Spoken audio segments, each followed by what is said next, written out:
welcome to Berean Babes Being the Know. I'm your host, Voddie Chikun. We begin. Dave Ramsey. Dave Ramsey was speaking at Elevation Church, where he pretty much urged I don't know what you want to call people at Elevation, because they don't believe in membership. They call themselves as elevators. So he was talking to the elevators at Elevation Church that whenever you go to a restaurant, be sure to tip the waitress. A good example would be when you go to a Waffle House. Leave at least $300 or $400 as a tip instead of leaving a track, because the track is not going to do anything for that waitress. But when you leave that tip, the $400, the $300, and just buy a cup of coffee and then go to your car and just watch how the waitress is going to be praising God because they have received the money from you. They've gotten a $400 tip just from a cup of coffee. So he believes that is more effective than you leaving the gospel tract. Ladies and gentlemen, that is false. Absolutely false. Yes, somebody is going to say thank you for giving them that money, but what has more eternal value? What does profit a man to gain the whole world and loses their own soul? So please do not take that advice. If you want to give generously. But if you have to leave a track, yes, leave the track. And yeah, even better if you can leave it with your $400, $300, that's even good. But don't buy what Dave Ramsey is saying. And I don't see that it was any problem for what he was saying, given where he was at the elevation. So he was just pretty much preaching to the choir. But we move on. Brian Houston. Brian Houston is the founder of, was the founder at this point of Hillsong. He's been since 40 years. Now he has resigned. Well, the writing was on the wall. So now he's no longer the Pope of Hillsong Church, the global church. Clearly, he could not survive the scandals. It was way too much, especially in this day and age. But Brian Houston had 40 years to clean up his house and to preach the full counsel of God, but he wasn't. He was compromised in so many ways. Yeah, he's gone, but are the people replacing him going to make any difference, given where Hillsong has been and where it's coming from? We shall wait and see. But from the looks of it, I don't know. But we move on. We have Stanley. Stanley preaches a truncated gospel, if you even want to call it a gospel. I certainly don't believe it is a gospel. This time around, he's added something to it. According to him, if the people that are living faith, the people who are deconstructing, the people who are walking away, it's not, I don't even know what to say, but here's what he's saying, ladies and gentlemen. According to him, the issue is not arguing whether God exists or not. He knows there are people on both sides. And yes, it's fun to talk about, but that's not a big deal. He also said that people doubt if the Bible is true. That's not even a big deal.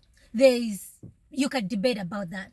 But what is the critical question? What is the most important? Are the Gospels reliable?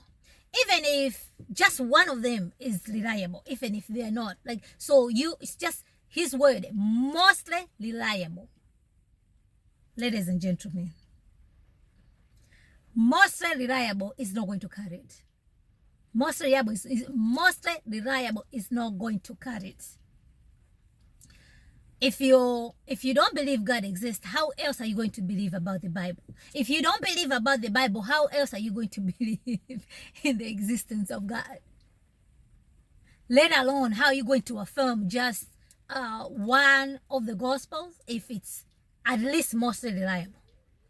This is the garbage that Stanley is preaching. I think right now, I know people go out in the streets to evangelize. I think it's time to be going out to understand his church out there in North Point in Atlanta, to be going there to evangelize, because this is what he's teaching his people. And needless to say, that is not even remotely resemblance of what true Christianity is, of what the true gospel is. So if you're out there, please run away. And if you're out there, please go out there and evangelize at North Point Church. But we move on. We have Jory Micah. She tweeted out pretty much, she believes in higher power. And some people believe, they call this higher power, I can't even say it because I feel like I'll be insane, but this is what she was saying, that some people call this higher power, she, her, just heretical stuff. Forgive me for even saying these things, ladies and gentlemen, but this is what Jory Micah is pretty much saying. And moving on, we have Tom Ascol and Voddie Baucham. How can I forget that? These two have just accepted the nomination to be the SBC president. Tom Ascol as the SBC president, Voddie Baucham as the president for the pastors in the SBC. The voting, everything else is going to take place in June. Ladies and gentlemen, this is a big news. Okay, this is a big news. I, for one, am happy. Finally, Tom Ascol is going to be on the ballot. But ladies and gentlemen, you already know when Voddie's name was floated, it caused a little bit stir in these social media streets. So this ticket, the war camp is not happy about this ticket, okay? It's just the conservative who are excited about this ticket. Mike Stone has already endorsed Tom Ascol, and obviously, you know, I'm sure the Conservative Baptist Network are also going to follow suit, because, you know, Voddie is one of them, and so many people. So already 6 pastors who were not even planning to go, who had lost their whole interest, they can't wait. They're going, they've already bought their tickets, and they're going to go, and yes, they're going to cast their vote for Tom Ascol. But we do have Bad Baba. Bad Baba is the one who has been appointed to be the chairman on the resolution committee this June, and he was appointed by Ed Litton. According to him, he does not understand why Megan Baucham, she's the one who broke this story by Daily Wire, who pretty much said that Willie Rice said bad things about people who voted for Donald Trump, which is true, by the way, because Willie Rice, I actually did a video, so you guys can just go back in the archives. Willie Rice said that the people who voted for Donald Trump were, I forgot exactly what he used, but anyway, just guys, just go and see in the video. He actually deleted that tweet, but as you know, in these streets, there's nothing that you can delete. But the same Bad Baba is the one who was not happy that the Conservative Baptist Network were not supporting a couple weeks ago when the ERLC promoted that churches should preach on reconciliation. And according to Conservative Baptist Network, reconciliation, races don't reconcile. It's the hearts that need to reconcile. So Bad Baba says, if you believe that, then you've left the true message. So Bad Baba is not proud of this ticket, needless to say, because he's definitely on the Willie Rice camp. So I'm so pleased that finally that the conservatives inside the SBC have seen that in order for you to win, you need to have strong candidates at the top of the ticket. Not only that, you cannot just sit by and thinking that it's just going to happen.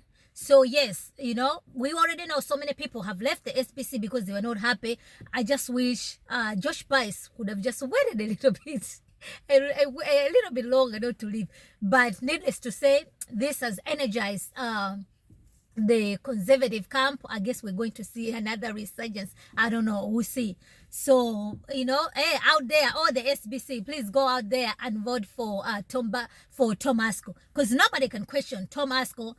Has been fighting for this, and he was the one who did the video by what standard. So this message is for you out there. This is just my opinion. I'm just giving you a warning. If you are an SBC pastor and you're preaching wokeness, You either stop and repent and start preaching the full counsel of God, or you're going to be out. And we already know the churches that have confirmed women as pastors. I just don't see that Tom Ascol and Voddie are going to entertain that, especially that Voddie is going to, if they win, he's going to be the president of the pastors, right? So how are you going to send the pastors whenever they have these meetings? If your church is an SBC and happens to have a woman as a pastor, I'll wait and see. That is not going to happen. So either these churches are just going to live on their own, or they'll be forced to leave. And yes, the SB seminaries who are out there promoting this critical race theory, you either might as well just resign now, or I don't know what else you're going to do. Or the ones who were fired and ceremoniously, I'm sure they might see themselves getting their jobs back. At least if they win, the 2 years that they're going to be at the helm of the SBC, trust and believe that Voddie and Tom Ascol are going to clean house. That is no doubt. So anybody who is in there who is woke, I'm sure right now they're trembling. But they're going to do anything they can in their power to make sure that Tom and Voddie don't make it to the top. What else can they do? What else can they do? We already know, as they say, the world is watching. So, being that always going to be here, give you all the scoop that you need to hear as far as the SBC is concerned. But one thing that's for sure, first order of business, will be paging critical race theory as analytical tool inside the SBC, because as of today, it is in the books. So I just don't see how Tom Ascol and Voddie Baucham can be at the top of the ticket, knowing fully well that critical race theory is as analytical tool inside the SBC. Ladies and gentlemen, that's just not going to happen. Anyway, ladies and gentlemen, I hope you find this to be helpful. Did I miss anything? I have SBC, Stanley, Jory Monk. Okay, lastly, before we leave, Karen Swallor prior. This was, she tweeted out, she deleted the tweet, but you know that you can't hide anymore these days, in support of the Revoice, saying that we shouldn't worry about gay people as long as they are Christians and they want to seek to be married and to stay faithful. Ladies and gentlemen, you cannot be a gay and be Christian, and there's nothing as gay marriage, biblically speaking. And in closing, we need to define what a woman is. A woman is a female human being. That's all I had for you guys today. I hope you find this to be informative to you. Be sure to subscribe and to follow me on all social media platforms at Bereans Babes. Until next time, remember to be in the know.